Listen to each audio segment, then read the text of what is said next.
Hello நண்பர்களே வணக்கம். ரயில் சேவைகள் தாமதம். அதாவது மேலிருந்து பார்க்கும்போது விமான தடங்கள் தெரியாததுனால 107 விமானங்கள் தாமதமா வந்துகிட்டு இருக்கு. 3 விமானங்கள் ரத்து பண்ணியிருக்கிறாங்க. பள்ளி குழந்தைகளுக்கு 5ஆம் வகுப்பு வரை படிக்கக்கூடிய பிள்ளைகளுக்கு விடுமுறை அடிச்சு ஆன்லைன்ல தான் கிளாஸ் எடுக்கணும் அப்படின்னு சொல்லியிருக்கிறாங்க. அதற்கப்புறம் வெளி மாநிலங்கள்லேருந்து வரக்கூடிய கனரக வாகனங்கள், பேருந்துகள் இதெல்லாம் டெல்லிக்குள்ளே வர்றதுக்கு தடை விதிச்சிருக்கிறாங்க. சிஎன்ஜி எலக்ட்ரிக் கார்கள் தவிர்த்துட்டு அதாவது சிஎன்ஜி எலக்ட்ரிக் வாகனங்கள் தவிர்த்துட்டு உள்ளே வரக்கூடிய டீசல், பெட்ரோல் அத்தனை வாகனங்களுக்கும் தடை விதிச்சிருக்காங்க இன்னைக்கு டெல்லியில்.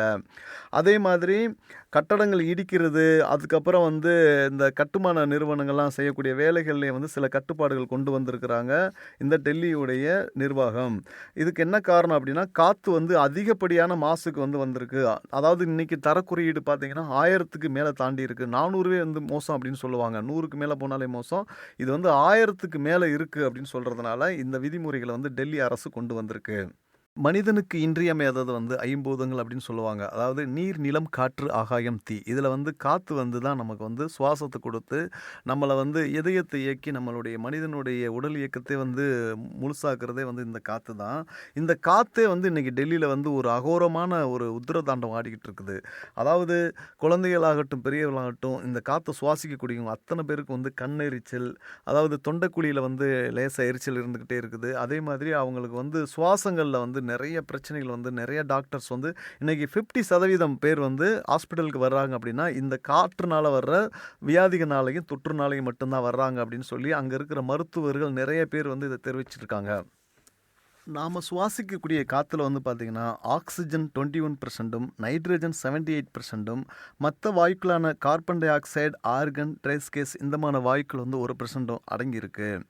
இதில் டெல்லியில் PM 2.5 அப்படின்னு மைக்ரான் அளவு மீறி 1000க்கு மேலே அந்த காற்றுல மாசு அதிகமாக இருக்குது அப்படின்னு சொல்லி இந்திய காற்றுத்தர வானிலை முன்னறிவு மற்றும் ஆராய்ச்சி மைய நிறுவனத்தார் தெரிவிச்சிருக்கிறாங்க.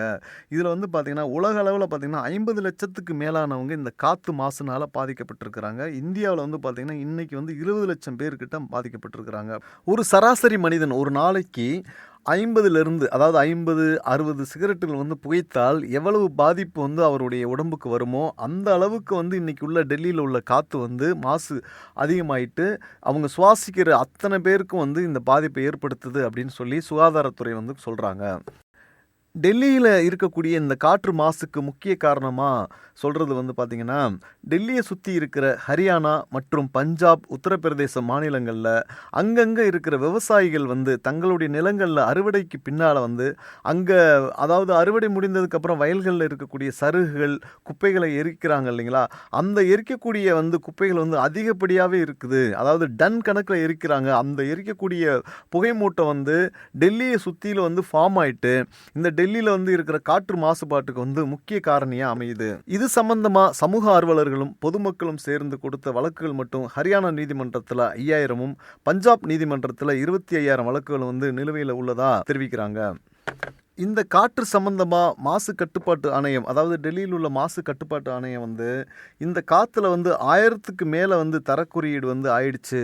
அதாவது 1000க்கு மேலே போனாலே அதிகப்படியான தொற்றுகளும் காற்று சம்பந்தமான நோய்கள் பரவக்கூடும் அப்படின்றது தான் உண்மை. இதை அதிகமாயிடுச்சு அப்படின்னு சொல்லி நோட் பண்ணுறாங்க.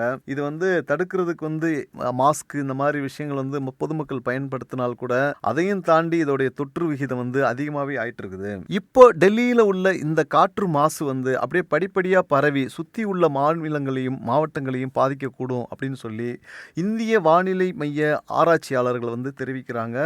இப்போதைக்கு அதாவது டெல்லியை நோக்கி வீசக்கூடிய காற்றுடைய திசைகளுடைய அமைப்பை பொறுத்து டெல்லியில் இப்போ பார்த்தீங்கன்னா வடகிழக்கு பருவக்காற்று, அதாவது வடகிழக்கு பருவக்காற்று டெல்லியை நோக்கி வீசும்போது அது அப்படியே மேற்கு நோக்கிய திசை காற்றாக மாறி போயிட்டுறதுனால இந்த பக்கம் அதாவது அதை தெற்கு நோக்கி பரவக்கூடிய விஷயங்கள் ரொம்பவும் கம்மியாக தான் இருக்கும் அப்படின்னு தான் தெரிவிக்கிறாங்க.